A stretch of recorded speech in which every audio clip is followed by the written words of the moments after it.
which turned out to be forgeries, and the British newspaper Mail on Sunday purchased a third set of documents, which also on forensic examination turned out to be forgeries. So there's nothing fanciful about this.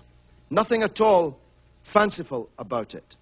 The existence of forged documents implicating me in commercial activities with the Iraqi regime is a proven fact. It's a proven fact that these forged documents existed and were being circulated amongst right-wing newspapers in Baghdad and around the world in the immediate aftermath of the fall of the Iraqi regime. Now, Senator, I gave my heart and soul to oppose the policy that you promoted.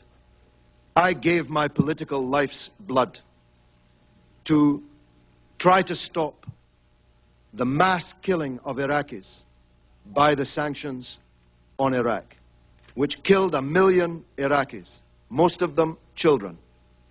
Most of them died before they even knew that they were Iraqis, but they died for no other reason other than that they were Iraqis, with the misfortune to be born at that time. I gave my heart and soul to stop you committing the disaster that you did commit in invading Iraq. And I told the world that your case for the war was a pack of lies. I told the world that Iraq, contrary to your claims, did not have weapons of mass destruction. I told the world, contrary to your claims, that Iraq had no connection to Al-Qaeda. I told the world, contrary to your claims, that Iraq had no connection to the atrocity on 9/11/2001.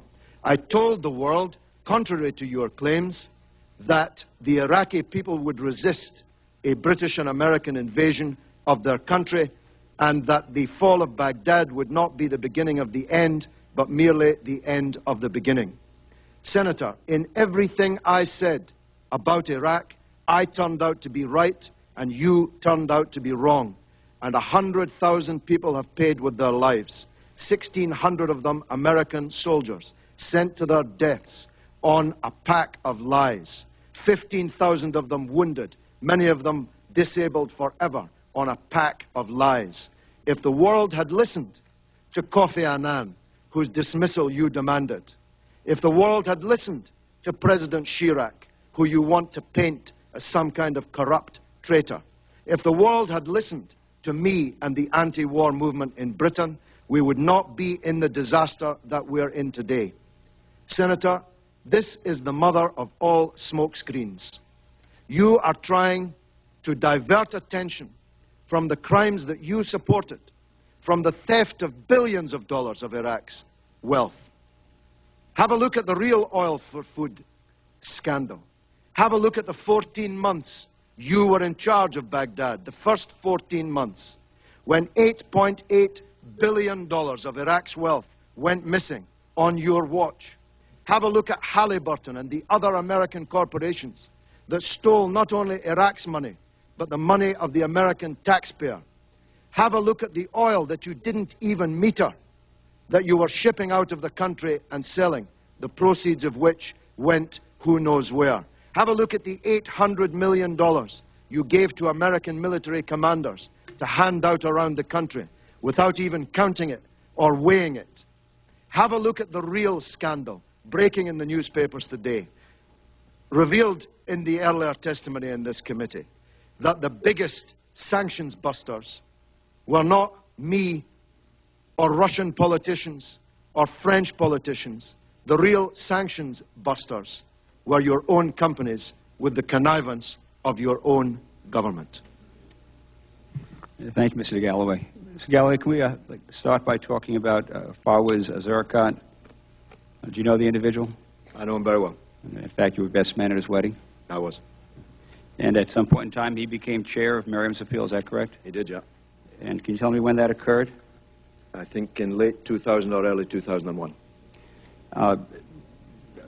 Before Mr. Zerkat was chair of Miriam's Appeal, who had that position? I was the founding chairman. Was there somebody in between you and Mr. Halford? And do you recall when he had that position? I don't. Mr. Zarakat was a significant contributor to Miriam's appeal, is that correct? He was the second biggest contributor. The main contributor was Sheikh Zayed, the ruler of the United Arab Emirates, which you've glossed over in your report because it's slightly embarrassing to you.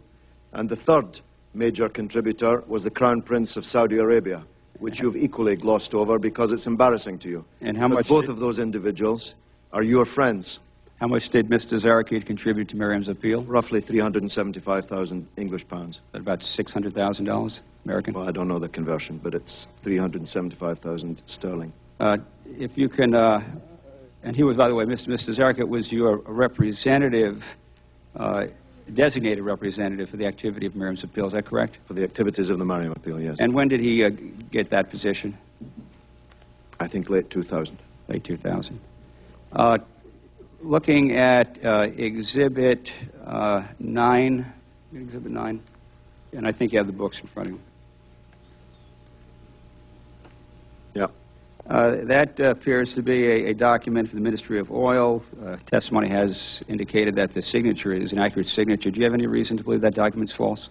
Well, I've told you that I have never heard of Iridio Petroleum, and I've told you that the Mariam appeal never received a single penny from Iridio Petroleum. Yes. So the information at the top of the page, if you've translated it accurately, is false. Have you heard of Middle East ASI Company? Yes, that's Mr. Zurikat's company. Okay, can I turn to Exhibit 12?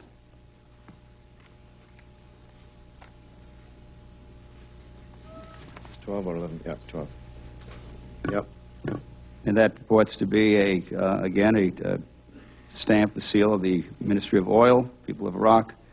And this purports to be showing the details of a contract signed with Middle East ASI Company, Mr. George Galloway, and for Fawaz Zarakat. So Middle East ASI is Mr. Zarakat's company? Middle East ASI is Mr. Zurikat's company. He may well have signed an oil contract. It had nothing to do with me. He was chair of Miriam's appeal in 2000, so I take it you knew him well. Did he ever talk to you about his dealings in oil with Iraq? He did better than that. He talked to everybody. He talked to every English journalist that came through Baghdad, who he helped, at our request, to get the interviews and get the places that they wanted and needed to go. He was introduced to everyone as a major benefactor of the Mariam appeal and as a businessman doing extensive business in Iraq and elsewhere in the Middle East. I'm asking you specifically, in 2001, were you aware that he was doing oil deals with Iraq? I was aware that he was doing extensive business with Iraq. I did not know the details of it. It was not my business. So this is somebody who's the chairman of your committee that you know well, and you're not able to say that he was... Well, there's a lot of contributors. I've just been checking to your... There's not many at that level, Mr. Galloway. Oh, no, let me assure you there are. I've checked your website. There are lots of contributors to your political campaign funds. I don't suppose you ask any of them how they made the money they give you. Certainly not at $600,000 American. But let me again ask the question. The record is clear. I need to be clear on the record that you're not contesting then the validity of document 12, Exhibit 12. You're indicating that Mr. Zarakat could have had dealings with Iraq, but you're saying that at that point in time you were not aware that he had oil dealings with Iraq? First of all, I've only seen this document today, and I'm telling you that insofar as my name is in a parenthesis, the information in it is false. I have no reason to believe Mr. Zurikat's company did not do that particular oil deal, but this is your problem in this whole affair. There is nobody arguing that Mr. Zurikat's company did not do oil transactions and many other, much bigger, frankly, business contracts with Iraq. There's nobody contesting that Mr. Zurikat made substantial donations to our campaign against sanctions and war. My point is, you have accused me personally of enriching myself, of taking money from Iraq, and that is false and unjust. Mr. Galloway, do you recall an interview you had with the Jeremy Paxman in April 23rd of 2003? Well, do we have a copy of the transcript of that? I'd like to refresh your memory. Let me get a copy of that. As we get you a copy, I'm going to ask, you were asked the question, talking about business dealings with Mr. Zarakat in Iraq, and at least the transcript that I have, and I'd like you to let me know if it's incorrect. Your quote is, I've asked him about business in Iraq, and quote, "Well, I'm trying to reach him." This is in